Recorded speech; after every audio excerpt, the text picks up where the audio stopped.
bienvenidos, bien hallados. Este es el podcast Crónicas de Naina. Continuando con el podcast anterior, voy a seguir hablando de Ayurveda.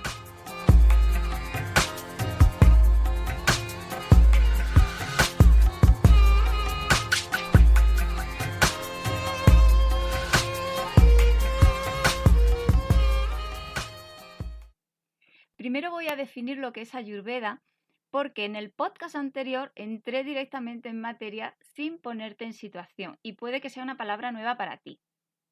Pues bien, el Ayurveda es el nombre de la medicina tradicional india. Su interés es la integración del cuerpo, la mente y el alma con la totalidad de la naturaleza y el cosmos.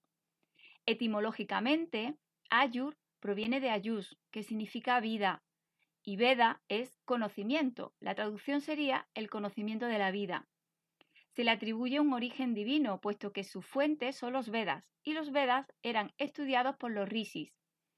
Estas personas, después de estudiar, se dedicaban a meditar sobre los textos, y se cree que a través de estas meditaciones surgió esta fuente de conocimiento. Tal es la influencia de la Ayurveda que se cree que cuando se conoció esta ciencia, numerosos científicos o sabios de todo el mundo se trasladaban a la India para estudiarla. Estamos hablando de que la Ayurveda se desarrolló entre el 3000 y 5000 a.C. En este tipo de textos las fechas son muy ambiguas, porque el conocimiento se difundía a través del sistema Parampara, que es el sistema de transmisión verbal de maestro a alumno, y siempre envuelto en un halo de secretismo, de no revelar el conocimiento a aquellos que no estuvieran dentro de la propia escuela. Resultaría extraño que una de las máximas del padre de la medicina moderna, como es Hipócrates, fuera que tu alimento sea tu medicina y que tu medicina sea tu alimento. Os pongo en situación para que entendáis por qué he metido a Hipócrates de por medio. El año pasado asistí a un curso de verano de la UNED sobre alimentación saludable y uno de los ponentes era Antonio Ortega Villoslada, que es profesor de la UNED de las Islas Baleares. Su ponencia estaba basada sobre la alimentación que se desarrollaba según las creencias de las diferentes culturas o religiones que se desarrollaron a lo largo de la historia, empezando por la cultura griega y por Hipócrates. A mí me pareció súper interesante. Nos contó que Hipócrates desarrolló la teoría humoral, por la que describía el carácter de las personas y las enfermedades que desarrollaban. El humor se define como el fluido corporal que predomina y marca nuestro temperamento. Para él existían 4 humores en el cuerpo: la sangre, que creaba un temperamento impulsivo; la bilis amarilla, un temperamento colérico; la bilis negra, un temperamento melancólico; y la flema, con un temperamento tranquilo. También los griegos desarrollaron varias teorías, de las que voy a coger 3. La primera es que la teoría de que el universo estaba formado por 4 elementos básicos: agua, que representa la humedad; el aire, la sequedad; el fuego, el calor; y la tierra, el frío. La segunda es la teoría de los 4 contrarios, que dice que debería de existir un equilibrio entre los contrarios para mantener una armonía entre el cosmos y el hombre. Entre frío y calor, por ejemplo. La siguiente teoría sería sobre las fases de la enfermedad. La primera fase es aquella en donde el cambio se produce en las proporciones humorales por factores externos o internos. La segunda fase de la enfermedad sería la reacción del organismo ante esa alteración. Y la tercera fase sería la crisis final, que consistía en la eliminación del humor, que estaba en exceso a través de la sangre, de la flema, de los vómitos, y en caso de no poder eliminarlo, pues acontecía la muerte. Imaginaros mi cara en la ponencia al escuchar todo este desarrollo al que habían llegado los sabios griegos sobre el 400 y pico antes de Cristo, desarrollándose la Ayurveda entre el 3000 y 5000 antes de Cristo. Los humores de Hipócrates son muy similares a los dosas ayurvédicos y de las fases de la enfermedad ya ni hablamos. ¿Coincidencia? Pues realmente no lo sé. Puedo especular y decir que sí, que es verdad que los griegos fueron a documentarse a la India, pero eso es algo que no sé si alguien lo puede afirmar. O tal vez sea que el conocimiento está ahí y que diferentes sabios, cada uno en su época y en su área geográfica, lograron descifrarlo. A mí me resultó muy curioso y por eso te lo cuento. Está claro que si alguna duda tenía sobre la Ayurveda, se disipó por completo. Te quiero hablar de los dosas, de Vata, Pitta y Kapha, aunque quedarnos con los dosas es algo muy superficial. El Ayurveda es tan amplio y tan complejo que no se limita al mero conocimiento del dosa que predomina en ti, sino que también entran a formar parte otras palabras, como pueden ser los datus, que son los diferentes tejidos que componen el cuerpo humano, o otra palabra, hojas o ollas, que se define como la esencia o la vitalidad, entre otros muchos conceptos, ¿no? Es un lenguaje que en principio resulta complejo, pero que a medida que comprende los diferentes conceptos y los va relacionando tienen toda su lógica. Te hablo un poco de los tres dosas, pero sin entrar en muchos detalles. Primero, quiero que sepas que los dosas se conectan con los diferentes elementos de la naturaleza y son los que le otorgan las características que presentan. Esto es lo que había hablado de que hay una interrelación entre los elementos de la naturaleza y la estructura del cuerpo humano. Los 5 elementos de la naturaleza, que van desde el más sutil al más pesado, son el éter, el aire, el fuego, el agua y la tierra. Cada dosa se compone de 2 elementos. Así que en Vata rigen el éter y el aire. Confluye el espacio del éter y el movimiento del aire, por lo que es un movimiento creativo. Desde la nada surge algo.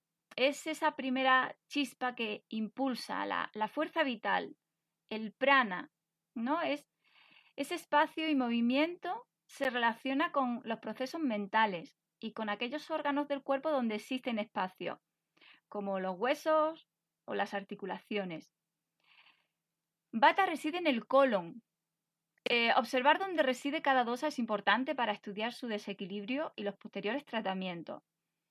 Un desequilibrio de Vata se observa, por ejemplo, cuando hay cólicos por gases que provienen de una mala digestión. También se observa en las enfermedades asociadas a los huesos, ¿no? Como puede ser la osteoporosis. Y Vata, que está muy relacionada con la mente, un desequilibrio surge trastornos mentales o trastornos nerviosos. Por ejemplo, esa necesidad de tomar alcohol o alguna otra sustancia para evadirnos, pues sería un desequilibrio Vata. Cuando Vata está equilibrado, se manifiesta a través de un equilibrio sensorial, un equilibrio de las emociones y con creatividad, con entusiasmo, con capacidad de adaptación. Vamos por Pita. En Pita rigen el fuego y el agua. El fuego es el que transforma, el que destruye. Y el agua en Pita se asocia con los fluidos corporales como por ejemplo la bilis.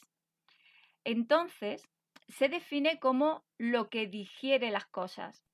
Es el que mantiene fuerte el agni digestivo, el encargado de hacer la digestión. Reside en el intestino delgado, Pita, y en el estómago. Cuando se desequilibra Pita, se manifiesta en forma de acidez, también en enrojecimiento de la piel, en fiebres, en un carácter competitivo, un carácter irascible.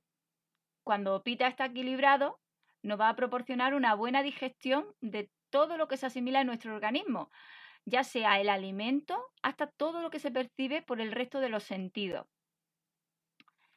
Vamos con Kapha. En Kapha rige el agua y la tierra. Se define como lo que mantiene las cosas unidas, el sostén.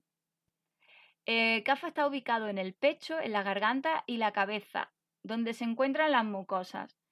Un desequilibrio de Kapha pues, se va a manifestar a través de la flema, de un exceso de moco, de edemas, de sobrepeso o de enfermedades pulmonares. Cuando Kapha está equilibrado, nos proporciona enraizamiento, estabilidad y equilibrio. También en equilibrio, Kapha va a proporcionar rasgos emocionales como la compasión, la paciencia o el perdón. ¿Puedes ver la relación con los humores de Hipócrates? Porque yo lo veo súper claro. Ahora bien, que tu constitución tenga predominio de Vata, Pitta o Kapha te va a proporcionar una información muy interesante para poder aplicar ciertas pautas e intentar mantener ese dosa equilibrado, porque el desequilibrio, como hemos visto, conduce a la enfermedad. Pero no seamos catastróficos. La enfermedad no es algo que ocurra de la noche a la mañana. Cuando surge la enfermedad es porque el dosa en cuestión ha estado durante bastante tiempo desequilibrado. Desde el momento que empiezas a observar esa relación de lo que está en equilibrio y lo que está en desequilibrio, lo primero que surge es la capacidad de autoconocimiento. Observar aquellos hábitos que no son adecuados para ti y comprender por qué se producen esos desequilibrios. El Ayurveda, a fin de cuentas, es una medicina preventiva, que sí, que tiene una serie de tratamientos cuando surge la enfermedad, pero la idea es prevenir antes de que curar. Y para terminar, quería hablar un poco sobre el último libro que ha caído en mis manos, Los orígenes del Hatha Yoga.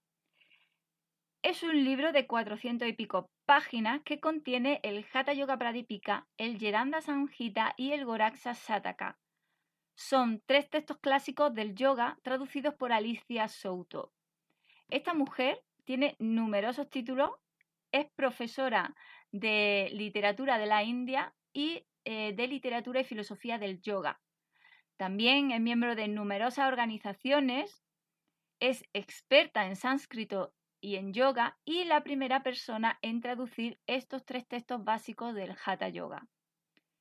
Ahora mismo estoy leyendo el Hatha Yoga Pradipika de los 3, ¿no? Y me resultó muy interesante introducirlo en este episodio de Ayurveda porque contiene elementos de la medicina ayurvédica y aporta desde la dieta yógica hasta posibles remedios para cuando las prácticas que se indican no se realizan correctamente y surgen desequilibrios o enfermedades. El Hatha Pradipika es como un libro técnico para yogis. Frente a los Yoga Sutras de Patanjali, que recogen los 8 pasos del yoga para llegar al Samadhi y que es aplicable a cualquier tipo de persona, cualquier persona puede comenzar a aplicar los yamas y los niyamas e ir subiendo a través de los 8 pasos. El Hatha Pradipika va directamente a asana, ¿vale? Sus 4 pasos son asana, pranayama, mudras y samadhi. Por eso yo lo veo más bien como un manual para yogis que ya practican. El Hatha Pradipika se escribió 1500 años después de los Yoga Sutras de Patanjali. Es una compilación de los textos que ya existían y la técnica empleada en la escuela Nata, los Nata Yogis.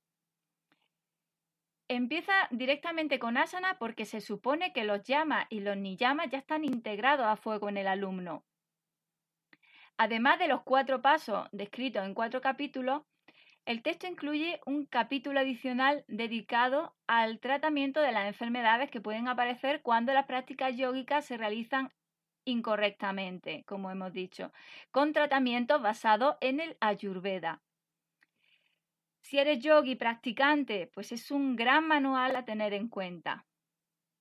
Y otro motivo por el que he hablado de Hipócrates al principio es porque el Hatha Yoga Pradipika, capítulo 2, verso 21, en la traducción de Alicia Souto, dice así: la edición crítica de Yoga Mimamsa, el Yoga Mimamsa es un texto clásico de la India, en su punto 2.28, agrega que los griegos creían